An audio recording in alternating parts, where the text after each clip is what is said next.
Yeah, So it was cool because it was being talked about in Europe, Mhm. and everybody in Europe for the last year has been talking about the leagues that are happening here and just like really excited for the opportunities.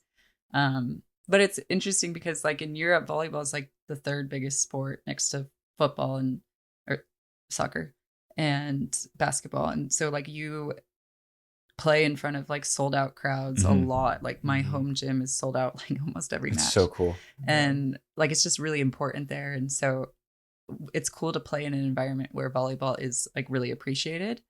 So I just hope that we can have that as well. I feel like there's been this swell coming, and I think it's coming in. How do we do when we host the VNL? We had it in Anaheim last year, and then now it's in Arlington. Yeah, I think on the weekdays that's always going to be a hard draw to like fill a stands, but weekends have been really good. We had, was it Turkey 2 years ago? We had like friendlies against Turkey in Long Beach. Oh yeah. 2 years ago, and it was like USA Volleyball kind of took like a gamble to host it because financially there were just some things that it was a little bit like, okay, we're gonna do this, and sold out every ticket, like sick. Standing room only. Oh, it was awesome. amazing, and so many Turkish fans too. That's one of the cool things about when the national teams play in America. Like the men played against Iran, I think. I went to that in Anaheim, right? That was wild. Yeah, it was all Iran fans. It was like an Iran home game. Yeah. And then Poland in Chicago. It was a Poland home game. It was like, wow. Just went nuts. This is Chicago wild. is like so cool. the largest Polish population outside of Poland or something kidding. like that. I don't know the stat, so you're going to have to look that up. I know it's big in Serbians are really big in Chicago. So if we were to play Serbia for whatever reason in Chicago, it would be a madhouse. Yeah. And I mean, when they played Poland, it was like only Polish fans. That's crazy. Yeah. That just shows you how like diehard fans are for this sport internationally, right? Yeah. Like how big the sport actually is. When they come to America, like they all came to America for a reason, but they're diehard for their country, and they get a chance to support it, and they all show up and get tickets before us. Our own fans.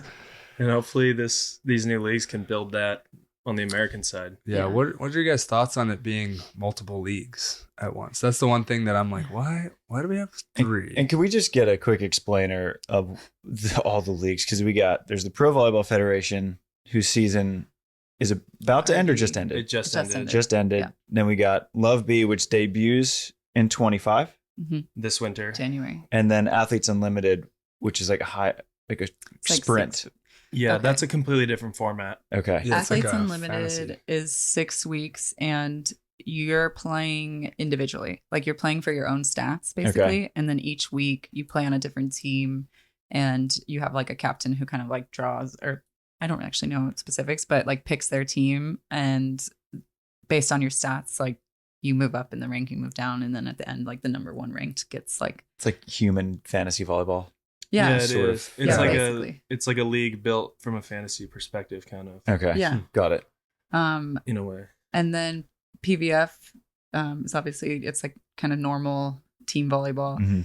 I think the difference is so PVF is, each team is more autonomous. It's similar to Europe, but kind of has a like American football mentality. Okay. With the players, I would say. Like I think in their contracts, like you can get cut at any moment or replaced, or you'll also have to quote traded and all that. I don't know the specifics on that because I just don't know. Yeah.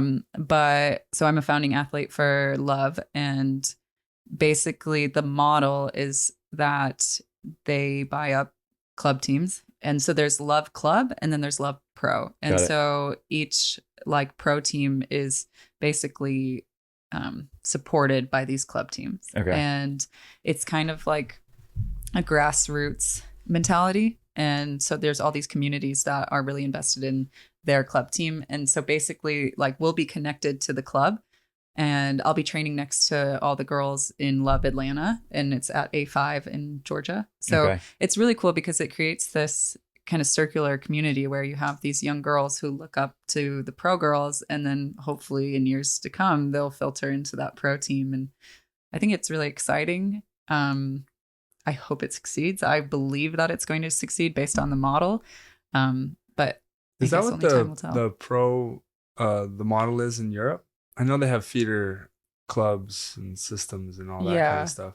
Yeah, they do. Like Imoko has a youth, right, and that brings in a lot of money for them. But for the most part, I have a president, a GM, 1,000 sponsors, 1 million sponsors who pay my salary. Oh, for sure. And but like if you're a youth coming up through that club, you're not like getting fed into that. Like you're not belonging to that team. So in Turkey, necessarily, yes, in Turkey the youth are like owned by until they're about 24, I think, by the club, and they can like lend them out, kind of. Whoa, I think that's terrible. That actually happens in Italy too. It sounds like soccer. It's very similar to that. Okay. I don't know how much it happens in Italy, but they definitely do own it. I just know that one neighborhood. Own a few players. If people didn't know we're talking about sports, this would sound terrible. Then they lend the kids out. Sometimes they own them, but they'll lend them out every once in a while.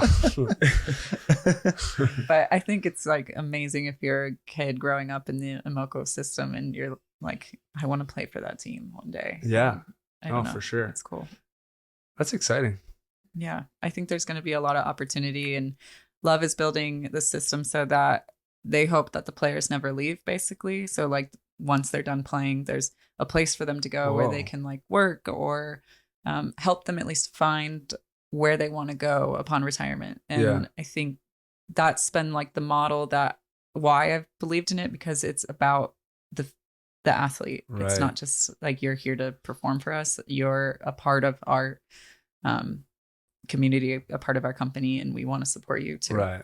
Whereas in all the other contracts you've ever taken, it's like the second your contract's up. Yeah. Bye-bye. Yeah. And that's like what's interesting about taking contracts and like being in that world is like they are good to you until they don't want you, at least like what I've seen. And so you can feel super loyal to a team, and then the minute they don't want you, it's like you're chopped liver basically. Yeah, and so it's a very cutthroat, scary world to play and to live in, to like base your life on, for sure. 100%.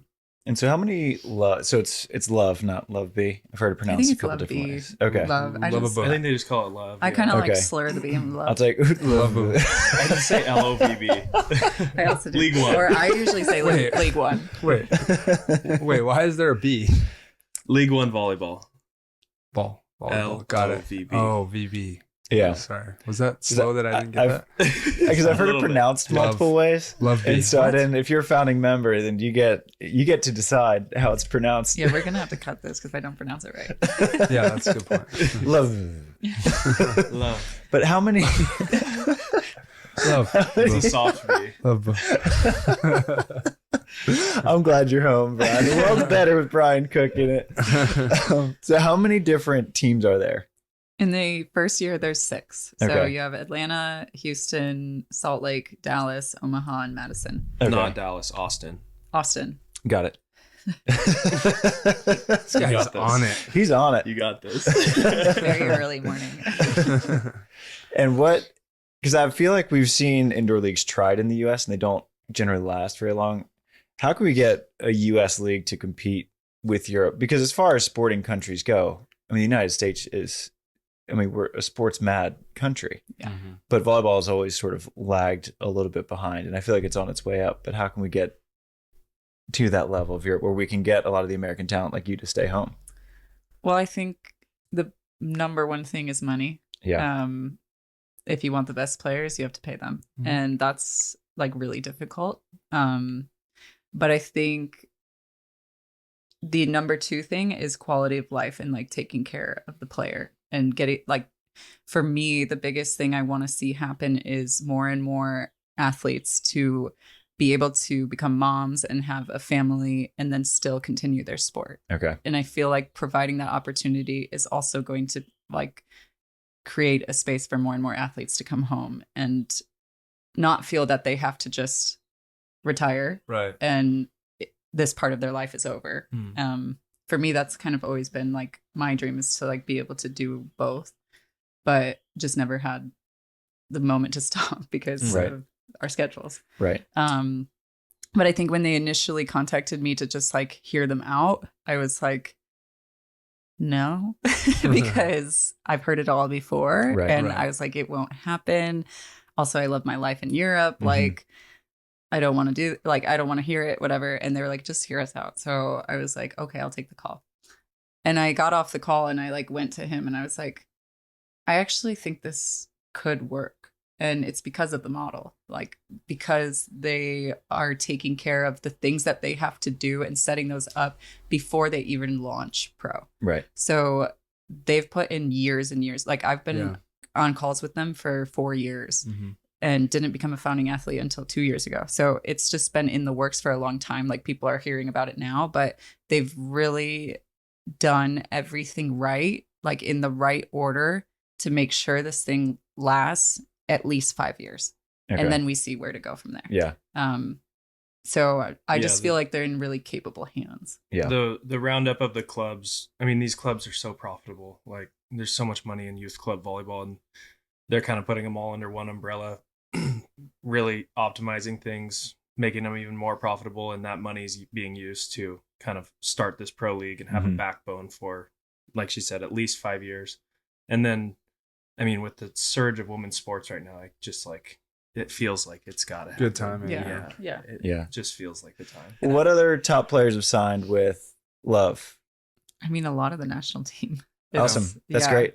We have like a big portion of the national team. And the international players are really good too. Yeah, we have a lot of really good experienced international players. Is there a limit on international? No. Oh, so the league's fully open. Yeah. And I think you mentioned earlier that a lot of international players, like they're playing for that lifestyle, right? And a lot of people in the world just want to live in the US. Yeah. So there's got to be a lot of intrigue there, I would think, right? If the money goes, this league goes. Yeah, basically, real. right? I would think. Yeah. If they can start competing with the Turkish banks who have an unlimited budget. Exactly. I think most of the best players in the world are looking to play at the highest level and then be like financially. So if you have all the top players coming here, like the top players will come. So I know a lot of my teammates are very curious. Like they're very interested, very open, and they just kind of want to see how it goes. Yeah. And then hopefully in like 3-4 years come to America. Yeah. I mean, you guys are having to somewhat just invest yourselves in building the league, right? Being the first players. Are they able to somewhat match your guys' contracts to any extent of what you guys are getting overseas? I know it varies based on player and all that, but or is it like a fairly decent hit?